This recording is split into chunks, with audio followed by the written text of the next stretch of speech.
All right. Hi, everyone. I apologize for the delay today. Got tied up and I'm a little bit late for the 11 o'clock live, but here I am. And today we are going to cover, you got accepted into school. So now what? And so congratulations, first of all, if you have gained acceptance into CRNA school. I know many of you in this community have, whether that's been recently or in the recent past. So congratulations. And as always, thank you guys. I know you guys are telling your friends about our community because we get a lot of people who join because of people who by word of mouth. So thank you so much for sharing what you have used to gain your acceptance in the CRNA school. I love the fact that this community is open to helping their peers also tackle this journey as well. So thank you also for being a pay it forward CRNA. So again, we're going to kind of address what are some things you can be doing now that you've gained acceptance in the school. Usually you have anywhere between 6 and 9 months prior to starting your programs and, between getting accepted and starting your programs. Now, sometimes it's not always true. I know sometimes if you're on a wait list, sometimes you may not have much notice at all. But what I encourage you to do is if you're waiting on a wait list, because I think I've recently had a student who it was crazy. Within a month, she was going to be starting the program. That's how kind of much of a late notice the student got as far as, hey, we can accept you. Are you able to start a program next month? So can you imagine having less than a month to not only, just that would just make my head spin. So I guess my advice to you is if you're on a wait list, be prepared for last minute acceptance, okay? And what that means is you could be doing all the things that I'm going to be mentioning today. And then if you don't get off the wait list, well, now you're one step ahead because you've somewhat started preparing yourself. And if you've been waitlisted, that means you need to keep going because it means you've gotten accepted. You are a competitive candidate. So it crushes me when I see people give up on their dream because they receive a wait list. Sometimes you may receive 2 or 3 wait lists. That means keep going because that means you gained acceptance. It just means they didn't have room for you. It means you're so close. And yes, you maybe should fine tune a little bit of different aspects of your application and maybe fine tune your experience, fine tune your interview, but it means you're more than qualified. You are a good candidate. So do not stop now. Like that is not the time to stop pursuing CRNA. Of course, unless you have a change of heart, okay? But at the same token, if you've gained a wait list, it means you are so close. So just keep going. But let's kind of get into the first thing that you can start doing after you gain acceptance. I know this is always on the forefront of your mind. And the most common advice you're going to get out there is relax, enjoy your time. And I 100% agree with that advice. However, there are many of you who are going to attempt to do things regardless of that advice. So I wanted to tailor this for you. Because if you're like me, and probably like the vast majority, you're still going to do stuff anyways. And so, despite that advice. So I'm trying to help you tailor and focus your time so you're not necessarily wasting your time. So you're not burning yourself out prior to school because we'll get into that more. But I want you to definitely take that advice and relax and rest a little bit. But at least if you are going to spend some time digging into the books, I want to make sure that your time is focused, okay? All right. So one of the first things you can do to really help yourself kind of, that was my ring, kind of slammed on my glass. I'm going to take a drink. I'm still fighting a really bad sore throat. So anyways, bear with me. Is practice math, and not just any math. Anesthesia math is very, very don't just go and buy a stats book or any kind of algebra book. You really focus on ratio conversion problems as far as kilos to pounds, ideal body weight, percentages. If you were to, for example, if you were to mix 4 milligrams of epi and 250 mLs, how many mics per ml would you have? It's really easy. Actually, you just times it by 4. You times your milligrams by 4, and that gives you how many mics per ml. So anything you put in a 250 bag, it's like my favorite because it's so easy. It always works. You take your milligrams times 4, and it gives you mics per ml in your 250 bag. But needless to say, there are obviously a lot of tricks like that when it comes to making math easier and simplified in anesthesia. CRNA School Prep Academy has an intro to anesthesia math course inside the academy. I recently had a student reach out to me who gained acceptance. Congratulations, Will. I'm so excited for you. And he was kind of asking what are some things he could be doing inside the academy to kind of help prepare him for school. I definitely advise to do the math course, the intro to anesthesia math course. as well as the learning library if you have not already. The learning library is information tailored to what you need to know as a student. It's also ICU knowledge. So that's why we spent this last year in 2020 or 2021. I'm like, it's 2022, Jenny. We spent 2021 building our learning library of education that is going to not only serve you as an ICU nurse, but as an SRNA. We did that on purpose. And so utilize the learning library. I promise you'll be relearning a lot of this stuff in school as well. Winston King had made a lecture on Train of Four.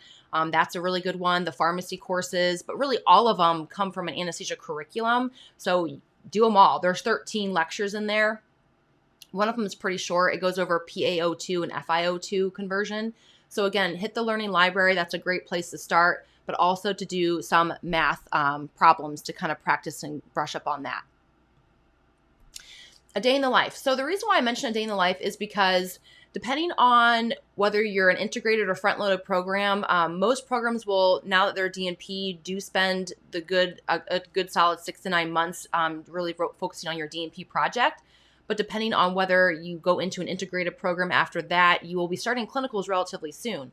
And so the reason why I say day in the life is because I think you should be very familiar with what your essentially the routine and what a day in the life of a CRNA is like, and whether or not you had an opportunity to shadow. Still look for an opportunity to shadow. It's never going to hurt, even if you've already gained acceptance. And also we do the virtual simulation. So inside the academy, we have a virtual simulation. That is what I do. I spend 3 hours jibber jabbing my mouth off, talking about a full day in the life. I go over every aspect of, walking into the hospital all the way through the end of your day. And again, I spend 3 hours. I even do a virtual machine check with you on Drager's website.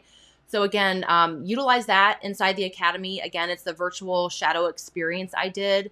But we also have a virtual simulation experience, which is different. That is where we actually have a whole half hour of SRNAs acting out actual OR sequence. And then Richard Wilson spends an hour and a half educating you on different aspects of a general anesthetic. And so again, that'll be kind of a good, nice refresher course for you guys prior to starting clinical.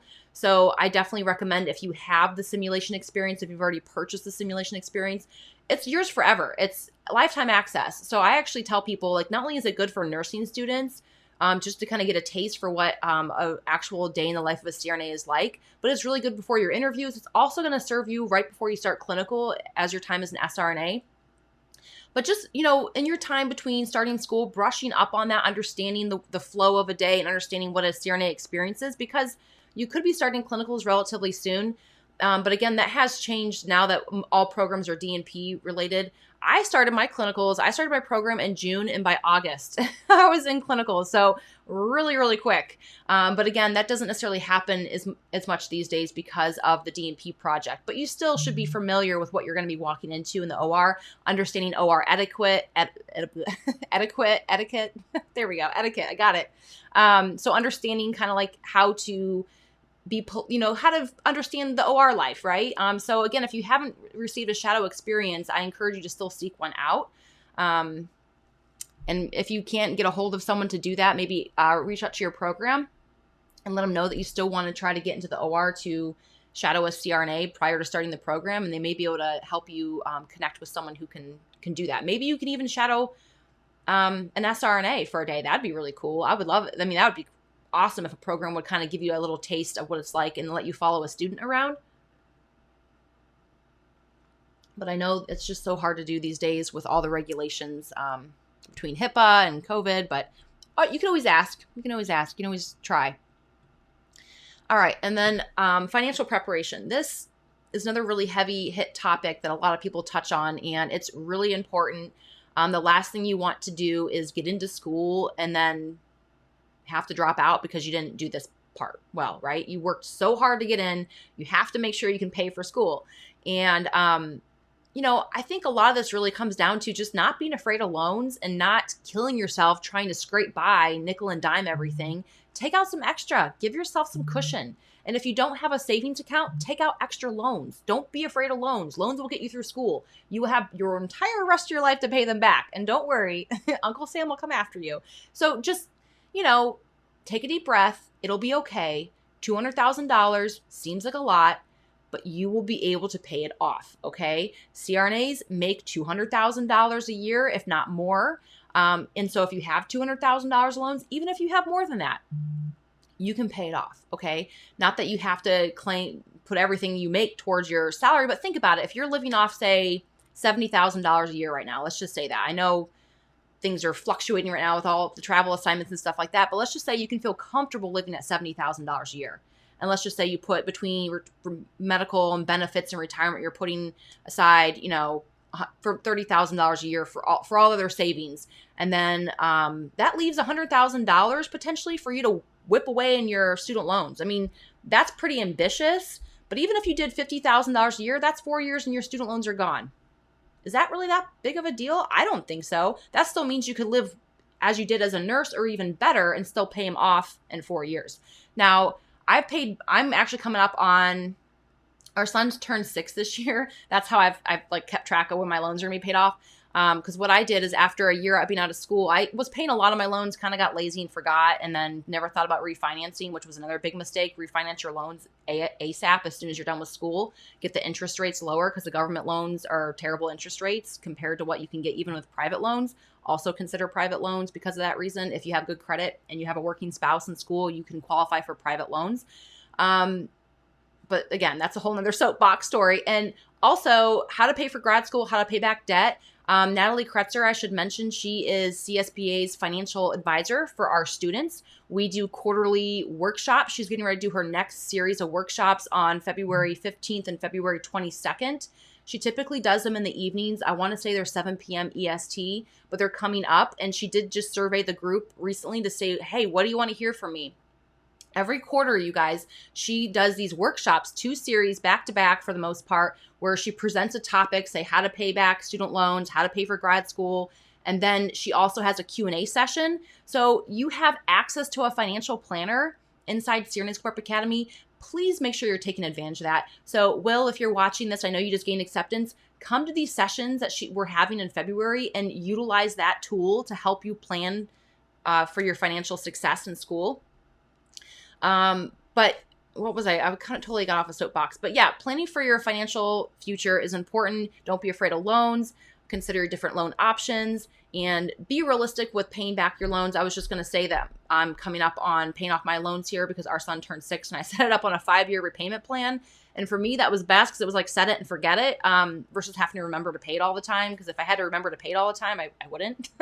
So, just do that and set up for a 5-year repayment plan, and you can get a lower interest rate, and then 5 years, it's going to be gone. And then just adjust your living expenses to that. Okay. So if it's $2,000 a month to pay your loans off in 5 years, your living will come down by $2,000 a month, but that in 5 years, you're going to have an extra $2,000 a month. Woohoo. That's exciting. That's something to look forward to. You can plan a Disney trip then. So it's not the end of the world to have loans.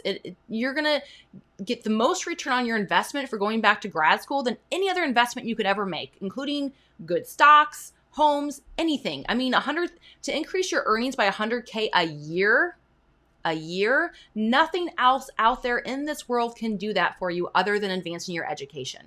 So it's worth it. Okay. It's worth it. So I'm just going to put that blanket statement out there. Let's get into talking to support. So this is important because this is another area that students potentially, if you don't plan for this, can just cause your life to be way more stressful. Same with the financial aspect of it. You need to talk to your loved ones. You need to talk to your spouse, your partner, your friends, your family, and let them know what you're getting ready to do.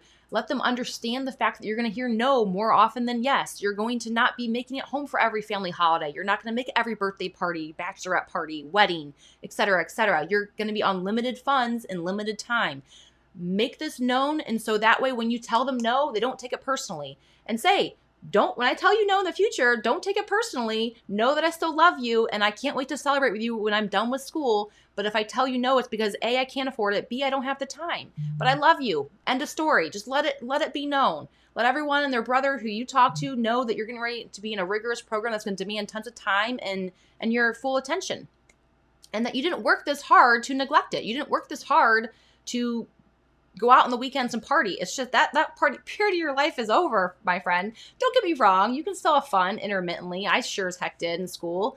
But it's a different phase of life, and friends and family who love you and support you will be understanding of that. And just make sure you have these conversations up front, especially with your partner or spouse, because they're not going to be at the center of the attention anymore. Okay. And sometimes that's hard. That's a hard shift in a relationship to go through. If they're used to always getting your time, and maybe they're not as used to you crying all the time in the shower. No, I'm just kidding. But and realistically, let them know that you're going to need support from them. Let them know that you're going to be stressed out. You're going to be on edge, and it's their job to bring you back to reality, give you hugs, give you kisses, give you the support, and know that you may cry more than normal because you're stressed out, and let them be aware of that so they don't think it's them. A story just real quick, like when I was in grad school, one of probably the worst fight, I wouldn't say it was a fight that me and my husband got into towards like middle of school, I would say. I got so angry because he'd always ask me, like I think he'd feel bad not offering things that came his way, as far as he got invited to go do certain things, whatever, through like our church or whatever it may be, friends. And he'd always say, "Hey, Jenny, do you want to go do this?" And it was always like, "Do you want to?" And I'm like, "Well, yes, I want to, but the answer is no." And you know why the answer is no. And I hate that you have to ask me and I even have to say no, because you know the answer is no. So, I got upset because I was tired of having to say no, and it made me feel icky every time I did it. So I got mad at him for asking, which was is silly a reason to get mad at someone, right? I mean, he was just trying to be nice. But I remember it caused me a lot of distress. And granted, I was overly stressed. I was like, I like blew up, and I'm like, don't ask me anymore, And it was like, okay, that was probably uncalled for, my reaction, but it took some time for me to like slow down and cool off a little bit to explain to him why that upset me so much, and have him not take it personally. You know what I mean? And here we are, we're married 11 years later, so we're fine. But I remember that because I remember reflecting on it afterwards and being like, that was a ridiculous way to react. But again, and he knew going into this program that it was going to be demanding and stuff like this, but it still was like, that's where it came to. We hit that point where we're like, boom, so it does happen. So just make sure you're having these conversations ahead of time. All right. So let's get into this topic. So if you're going to study, which I'm sure you will, because everyone seems to try, and I honestly think that's a great way to be, because it shows that you are a go-getter and that you're motivated, you're excited, you're eager, all of that, which I think is amazing. But I really want to hone in on the fact that the anesthesia curriculum, first, you can't learn anesthesia out of context. Let's just start there. You can't learn blood gas coefficients and dose efficacy curves and the solubility of nitrous. Like, just don't even try out of context, because you're really going to just make yourself confused, and you're going to feel overwhelmed and like, oh my gosh, what am I don't know. What if I'm not? You're going to question your ability because you're not going to have the context to learn it appropriately. And so you're not going to do yourself any favors. I mentioned the math. Yes, brush up on math. That's knowledge that you should have learned at some point, whether that's in college or high school. I don't think a lot of nursing programs make you take math. I took algebra though. Hey, how unfair is that? I took algebra and stats, but stats was like my own doing, because that was a requirement for my graduate program to take a grad stats. But I had to take algebra to get my BSN at Ohio State. But I don't know if they still do that. I just know a lot of nursing programs don't even have you take any math. And so some of your math has not been since high school. So that's why I point out to refresh on those things. But they're all ratios, conversions, things that you have done before.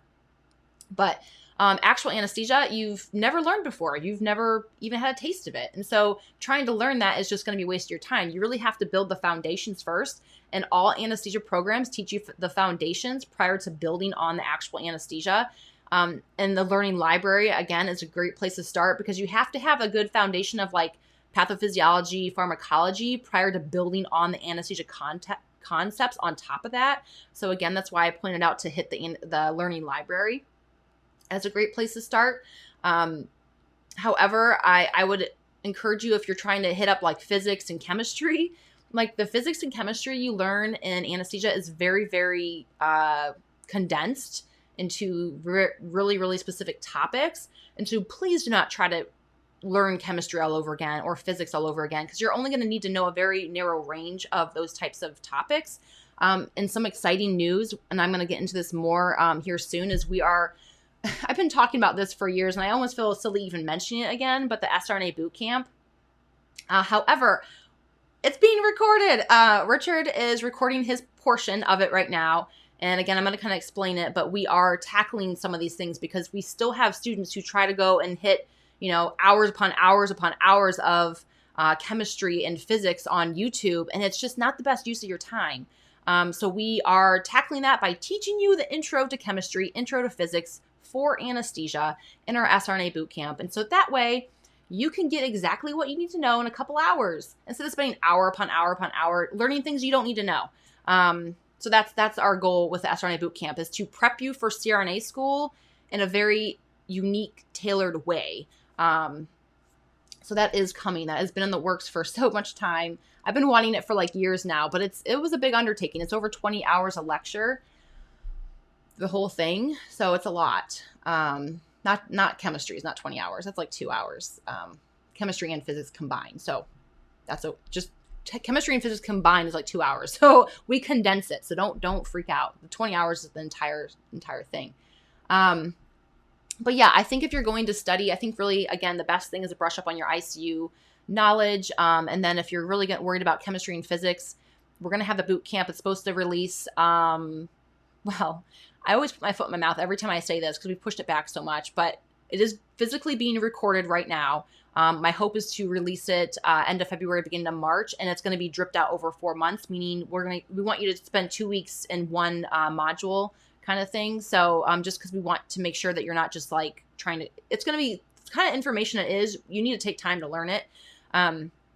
So that's the plan, is to release it starting in March and have it kind of continuously pour out over a period of 4 months, if that makes sense. But yeah, so that's my recommendation for studying pharmacy or pharmacology. Same thing. Hit up our ICU pharmacology inside the academy. Don't worry about reading an entire pharmacology book. It's just going to be a waste of your time. Like, you really learn the pharmacology you need to know. Okay. And start with that baseline. Okay. And then I also want you to ask yourself before you go buy a ventilator book, which again, don't read an entire ventilator book. There's a ventilator modality book inside the academy. It's like I think it's like 2 hours. Boom, done. Like, that's all. That's what you need to know. ICU ventilator and a anesthesia machine ventilator, by the way, are very different. Like, there's not nearly as many fancy modes on a ventilator inside the OR like there is in the ICU. Not saying you shouldn't understand a ventilator and the ICU ventilator, and the ventilator modalities course we already teach you goes into some of these extra modes, but just don't kill yourself reading an entire ventilator book. It's a great resource, but if it takes you 3 weeks to read it, I don't know. I just feel like you could condense that into a few hours of your time versus 3 weeks of your time. So ask yourself, what areas do you feel like you need most? Do you feel like you're weak in physics? I mean, if I had to pick an area that I was really weak on going into CRNA school, it's probably physics, because I never had physics except for maybe in high school. And even then, well, I don't know if I was in a remedial class. For a while there, I was like always being put in these slow kind of classes. But I think by the time I got to that part in high school, I was in a more advanced, anyway, either way, my baseline for like physics and things like that was not good. So like, I could have benefited from learning physics prior to starting school. One thing I did do prior to starting school was I took an advanced pathophysiology course. It was a graduate level. Now, that was required for my program. If it wasn't required, I wouldn't have done it. But it was required, and I was glad I did it because, again, it was a nice refresher. But these are all types of things you learn inside the learning library. But figure out what areas do you need most. If it's chemistry and physics, well, hold tight because we're going to help you in that area. But if it's anatomy, pathophysiology, hit the learning library. If it's math, hit the math course. Figure out what you need the most and really put your time and attention there versus trying to do it all. And these schools, by the way, are used to you not having all this prep, okay? They take you as you are, okay? Keep that in mind. They accepted you for who you are today. They don't expect you to go slam and cram all this additional information prior to starting their program. They are are equipped and able to get you up to speed. So even though I'm telling you all this stuff, I'm only telling you this because I know most students are going to try to do it anyways on their own and waste a lot of time and energy doing it. But I want you to also know that you do not have to do any of this, that these programs are very well equipped to get you up to speed. Okay? I'm just going to put that out there as well. However, I want to talk about the CRNA Bootcamp because I am really excited about it. And again, it's been something that I've had on my agenda for over 2 years now. Oh my gosh, so embarrassing, but it is what it is. We've done a lot, and it takes a lot of time, more than I even had ever realized, to create content. It takes a ton of time to create content. And then when I was first starting out, I didn't even know how to do it. So yeah, a lot of learning curves. But again, Richard Wilson is CSPA's expert contributor. He is a faculty member. He teaches anesthesia for a living as well as provides anesthesia. So he is very well versed in a lot of these areas. He is teaching the intro to anesthesia history as one of the topics in our CRNA Bootcamp. He's also teaching intro to chem, and I think I forgot to put this on here, intro to physics. He's combining chem and physics into one area, so it's going to be intro to chem and physics. We're also doing an intro to pharmacology for anesthesia. And then intro to anesthesia concepts. This is going to kind of cover basic terminology, equipment, the gas machine, just basic things. We're not going to get too crazy in depth, or we're not going to make your head spin prior to start school, but we want you to at least be familiar with certain concepts. So that way it's not going to be the first time you're going to hear about it when you start your program. And then I'm going to cover the preoperative assessment in depth, like as depth as I possibly can. I'm going to literally run through everything I think of as far as preoperative assessment, and give you tools to help you as well. So when you go pre-op your first patient, you're going to be like, Jenny, thank you so much. I got you. And I'm going to help you so you're not so nervous and so you can be thorough. I'm also going to teach you too, like as a student, part of your responsibilities when you show up in the day is to do a good preoperative assessment. And sometimes that starts on the computer. So I really want to teach you what are some areas inside of like, a lot of people use Epic these days, but just what are some areas that you should be looking at inside of a computer, or at least in the chart? Because I think students forget about this. They forget to like look up certain things. And so I'm going to make sure I point that out in this preoperative assessment course. All right. Induction of anesthesia. So induction of anesthesia can be different for a lot of different reasons. And so I'm going to go over all the different types of induction, IV induction, if you're doing a MAC or a twilight anesthesia. General anesthesia, obviously, maybe different techniques to secure the airway, for example, like an awake airway, that kind of thing. So I'm going to kind of go over different scenarios for induction and kind of walk you through the steps, some key things. Again, I see students kind of miss early on. Yeah, so that's going to be fun.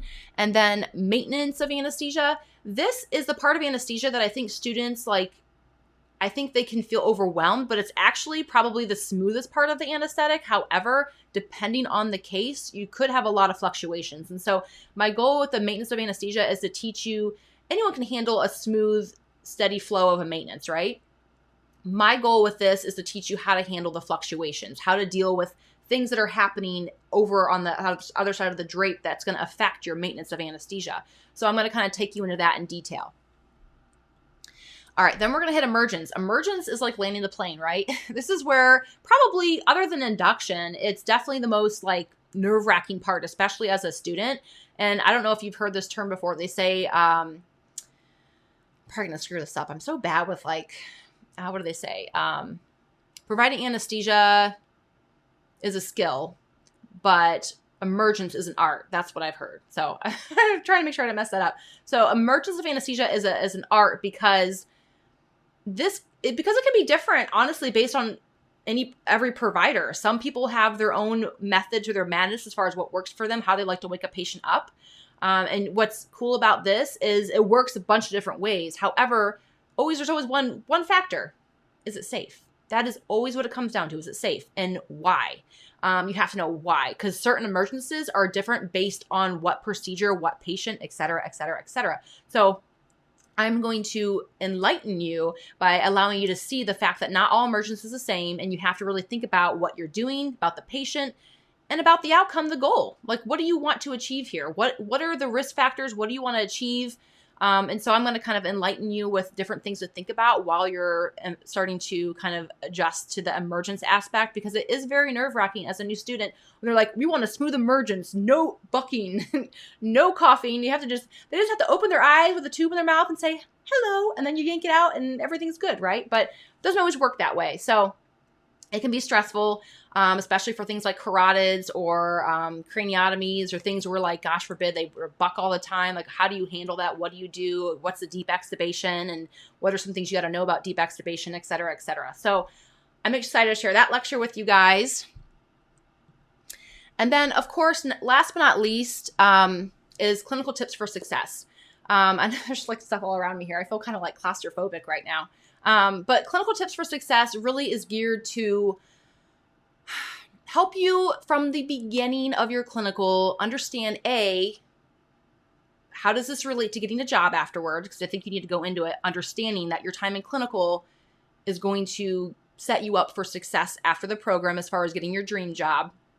But also, how can you get the most out of it?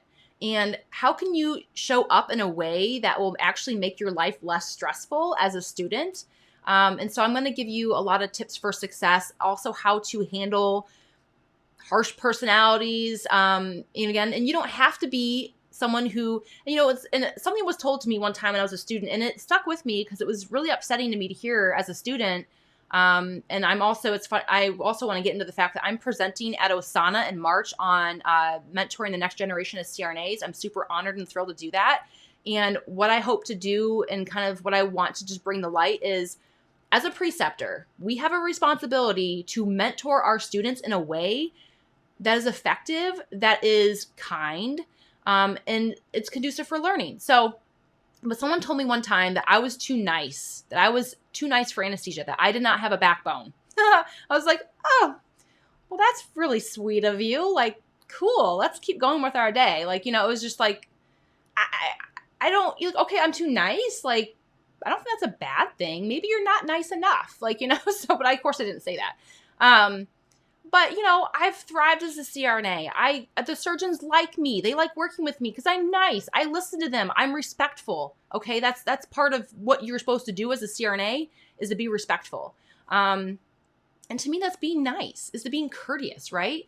So I want to hopefully just ingrain in you to not ever be like that, not only as a CRNA, but as a preceptor. And I think tips for success will help you handle people like that and let you see the light that you should not be like that.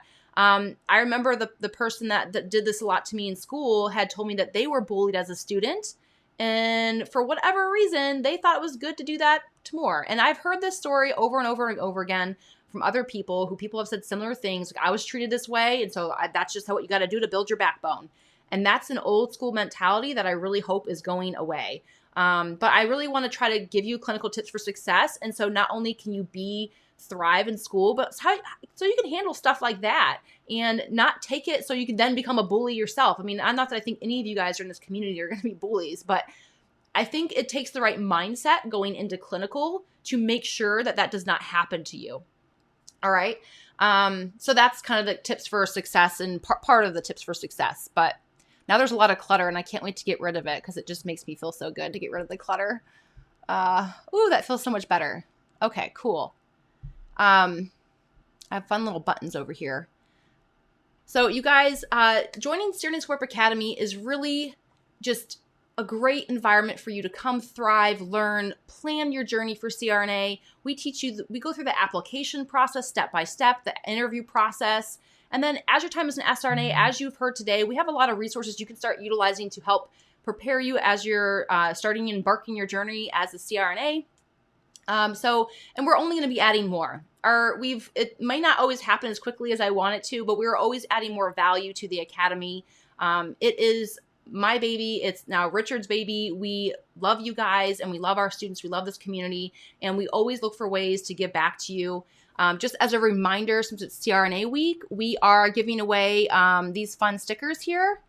And it's just kind of a way, even if you haven't gained acceptance, even if you're not an SRNA, I want you to take this sticker and put it someplace where you can visually see it, even if you don't want to peel the back off yet. That's okay. I understand. I had some student reach out to me one time recently saying, I didn't enter the CRNA section because I thought it'd be bad karma, but then when they gained acceptance, they entered the CRNA section happily. They're like, woohoo, I finally get to enter the CRNA phase of CRNA School Prep Academy. But, these stickers are as silly as it may seem. I know, like for me, what I did is I took my acceptance letter and I framed it and put it on my desk.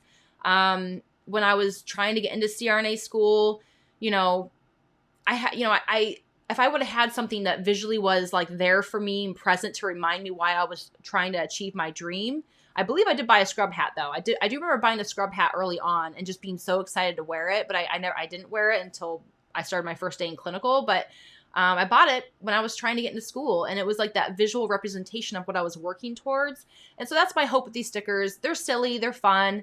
But I really hope you can put them on your laptop, on your coffee mug. They're good enough to go on your car. I mean, they're supposed to withstand 2 to 4 year outdoor life. So if you have a snowboard or a surfboard, I don't know, they're supposed to withstand being put on outdoor items. But I personally would probably recommend to put them on a coffee mug or a laptop. It's just like kind of a fun way to remind you what you're working towards. But join CRNA School Prep Academy this week, and I'm excited to gift you these items. And as always, thank you guys, and I look forward to seeing you guys tomorrow. Tomorrow is an open Q&A. Oh, I had this on here too. If you're looking for the sticker shop too, I forgot to mention, csbashop.etsy.com is where you can go get the stickers. So if you're just looking to purchase 1 or 2 stickers, we are actually having more designs. I just got an email today that the shipment's coming in today or Friday. So as of Monday, we should be able to post more designs in the sticker shop. But again, you can go there and look through what we have now. But as a reminder, tomorrow we are doing a Q&A, open Q&A. I believe it's 6 p.m. at night. Oh, man. And that's going to be rough. I picked these times based on when I saw the Facebook group activity level. But 6 p.m., I'm just warning you, like, brace yourself because it's probably going to be, dogs barking, kids screaming and stuff like that. But it is going to be an open Q&A for you. Let me see here. Hi, Jermaine. How are you? I'll say I can see comments come through. I can't respond type-wise. But if you ask me questions in the chat, I can actually see comments come through. So that's tomorrow as kind of the send-off for CRNA week. But thank you guys for today, and I hope you all have a wonderful day, and I will see you tomorrow. All right, bye-bye.